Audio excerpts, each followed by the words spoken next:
તો રાજકોટમાં આરએમસીમાં સફાઈ કામદાર ભરતીમાં કૌભાંડ સામે આવ્યું છે। સફાઈ કામદાર યુનિયનના પ્રમુખ પારસ બેડિયાનો ગંભીર આરોપ છે। વારસદાર ભરતી પ્રક્રિયામાં ગેરરીતિનો આક્ષેપ કર્યો છે। બોગસ અનફિટ સર્ટિફિકેટ કાઢીને વારસદારને નોકરી અપાય છે।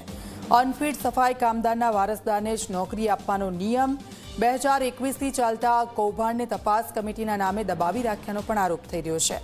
ભાજપના નેતાઓની મિલીભગત હોવાનો આરોપ છે। આરોગ્ય અધિકારી ડોક્ટર જયેશ વાંકાણી અને પૃજેશ સોલંકીની સંડોવણીનો આરોપ છે। ભાજપના નેતા અને સફાઈ કામદાર નિગમના પૂર્વ ચેરમેન મુકેશ પરમાર, શ્રાવણ દીપક વાઘેલા, એસડબ્લ્યુએમનો કાયમી પટાવાળો ભગીરથ સહિતના લોકોની સંડોવણીનો આરોપ થઈ રહ્યો છે। 127 સફાઈ કામદારના રાજીનામા જૂન 2026માં મંજૂર પણ કરી દેવાયા। સિવિલ હોસ્પિટલ દ્વારા તમામ સફાઈ કામદારોને ફિટ હોવાનું 2024માં જાહેર કર્યું હતું। આરએમસીના આરોગ્ય કેન્દ્રો દ્વારા તમામ અનફિટ હોવાનું કહીને રાજીનામા મંજૂર કરી દેવાયા છે। ગૌરવ દવે અમારી સાથે લાઈવ જોડાઈ ગયા છે। ગૌરવ, આરએમસીમાં સફાઈ કામદાર ભરતીમાં એક મોટું કૌભાંડ સામે આવ્યું છે ને હવે આગળ શું કાર્યવાહી થઈ રહી છે આજે કૌભાંડ અંતર્ગત?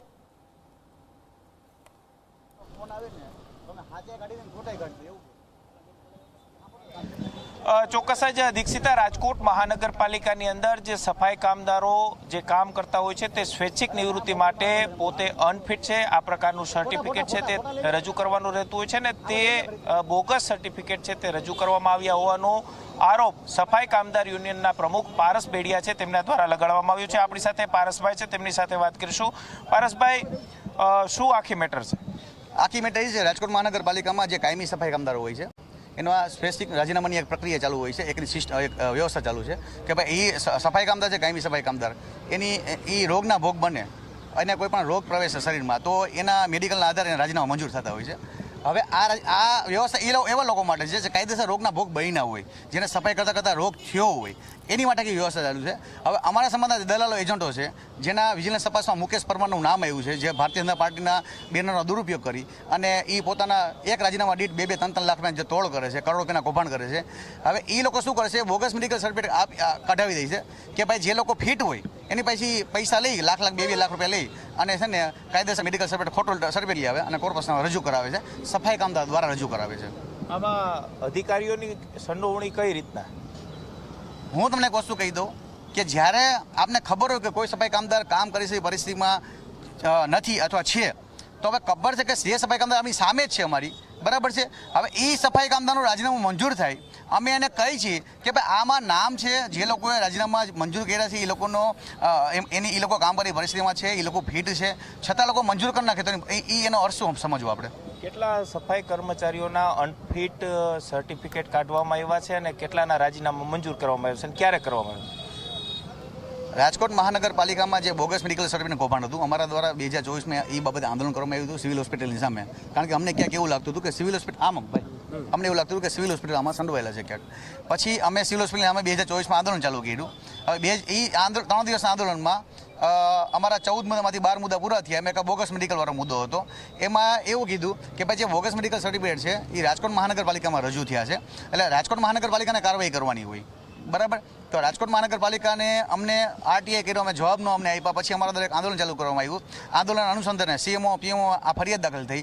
પછી લોકો અમને લખીને એવું આપ્યું કે જે લોકો બોગસ મેડિકલ સર્ટિફિકેટમાં સંડોવાયેલા છે તેના ઉપર આઈપીસીની કલમ 417, 468 મુજબ ગુનો દાખલ થાય છે। આ ગુનાના આધારે અમે આના ઉપર તપાસ કમિટી બેસાડી છે। વિજિલન્સ તપાસની અંદર શું સામે આવ્યું છે? વિજિલન્સ તપાસની સ્પષ્ટ તમે જોઈ શકો છો, આ વિજિલન્સ તપાસનો રિપોર્ટ છે, અમારો હાથે બનાવવાનો રિપોર્ટ નથી અને હું એમનામ સીધા આક્ષેપ નથી કરી રહ્યો। આ વિજિલન્સ તપાસનો રિપોર્ટ છે, એમાં લખ્યું છે મુકેશ પરમાર, પછી શ્રવણ, લલિત, આ બધા નામ લખેલા છે। આ નામમાં સ્પષ્ટ લખ્યું છે કે જે લોકોએ બોગસ મેડિકલ સર્ટિફિકેટ રજૂ કર્યા છે તેના ઉપર આઈપીસીની કલમ ગંભીર કલમો છે, જેમાં બિન જામીનપાત્ર ગુનો છે, ગંભીર કલમ મુજબ ગુનો દાખલ થાય છે। ક્યાં અધિકારીઓની સંડોવણી હોય છે? અત્યારે પહેલા જે હતું એ સિવિલ હોસ્પિટલમાં આખું કૌભાંડ હતું, હવે જે છે એ રાજકોટ મહાનગરપાલિકામાં છે। તો સ્પષ્ટપણે દેખાઈ રહ્યું છે કે આમાં ક્યાંક ને ક્યાંક આરોગ્ય અધિકારીઓ એની નીચેના જે મેડિકલ ઓફિસરો છે ક્યાંક ને ક્યાંક લોકો શંકાના દાયરામાં આવી જાય છે। આરોગ્ય અધિકારી ડોક્ટર જયેશ વાંકાણી પોતાના બચાવમાં એવું કહે છે કે આ પ્રકારનું કોઈ કૌભાંડ નથી થયું, આવા કોઈ સર્ટિફિકેટ નથી કાઢી દેવામાં આવતા, શું હકીકત? મારા દ્વારા વારંવાર આ બાબતે આરટીઆઈ કરવામાં આવતી કે ભાઈ જે લોકોએ બોગસ મેડિકલ સર્ટિફિકેટ કાઢ્યા છે બરાબર, એની અમને વિજિલન્સ તપાસની કોપી આપો, અમને એની માહિતી આપો, ક્યાં તપાસ પછી કેના નામ છે, તો માહિતી નહોતા આપતા. ખાલી હમણાં 4-5 દિવસ પહેલાં આરટીઆઈ કરીને અમને એવું લખી દીધું કે ખાતાકીય તપાસ ચાલુ છે, અમે માહિતી આપી શકીએ એમ નથી. SWM ના પ્રજેશ સોલંકી છે, હા, એનો શું રોલ? એમાં જનરલી આમાં સફાઈ કામદારોનું કામ એનામાં આવે, પણ ટેકનિકલ મુદ્દામાં આખીની કમિટી નિમણૂક કરેલી હોય છે. બરાબર છે. જે અમને આરટીઆઈ આપી છે, આરટીઆઈ જોબ જે આપ્યો એમાં એવું લખ્યું છે, મનીષભાઈ ઓરાએ મને આરટીઆઈ આપી છે કે ભાઈ આમાં ખાતાકીય તપાસ ચાલુ, માહિતી આપી શકાય એમ નથી. પણ મનીષભાઈ ઓરાને એટલી ખબર નથી કે અમારી પાસે માહિતી અગાઉથી આવેલી છે. એ આખો પ્રકરણથી દબાવવા માટે અમને આરટીઆઈના જવાબ નહોતા આપતા. શું કામ? કારણ કે એમાં ભારતીય જનતા પાર્ટીના કહેવાતા જે આગેવાનો છે, પોતાના જે ભારતીય જનતા પાર્ટીના બેનરનો દુરુપયોગ કરે છે, એ લોકો સંડોવાયા હતા, એટલે દબાવતા હતા. ક્યાં હોસ્પિટલમાંથી આ પ્રકારના સર્ટિફિકેટ કાઢી દેવામાં આવતા? અત્યારે અમારા ધ્યાનમાં યસ હોસ્પિટલ આવ્યું છે. બરાબર, અમે જે અમારા ધ્યાનમાં હોસ્પિટલ આવતા હતા એને અમે આવેદનપત્ર પણ આપી આવ્યા કે તમારા દ્વારા કોઈ પણ સફાઈ કામદાર જે ફિટ છે એને મેડિકલ સર્ટિફિકેટ આપવામાં ન આવે. જો તમે આપવામાં આવશે ને તમે આમાં ગુનાહિત પ્રવૃત્તિમાં સાથ સહકાર આપશો તો તમારા ઉપર અમે તમારા સામે અમે આંદોલન ચાલુ કરી, તમારો પણ કાયદેસર કાર્યવાહી અમે કરશું. ચોક્કસ જ સફાઈ કામદાર પણ આપણી સાથે છે, તેમની સાથે પણ વાત કરીશું. શું કહેશો, આ પ્રકારનું કૌભાંડ તમારા ધ્યાનમાં એવું છે, કઈ રીતના પગલાં લેવા જોઈએ? આમાં એફઆઈઆર ફાળવાની છે.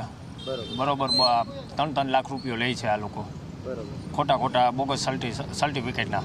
તમારી પાસે કોઈ માંગ? તમારી પાસે પણ આવી કોઈ માંગ કરવામાં આવી છે? અમારી પાસે 3 લાખ રૂપિયાની. ચોક્કસ જ ભોગ બનનાર વ્યક્તિ સફાઈ કામદાર છે કે તેઓ સ્પષ્ટ રીતે કહી રહ્યા છે કે 3 લાખ રૂપિયાની માંગ છે તે કરવામાં આવી છે. કોના દ્વારા માંગ કરવામાં આવી? મુકેશભાઈ પરમાર.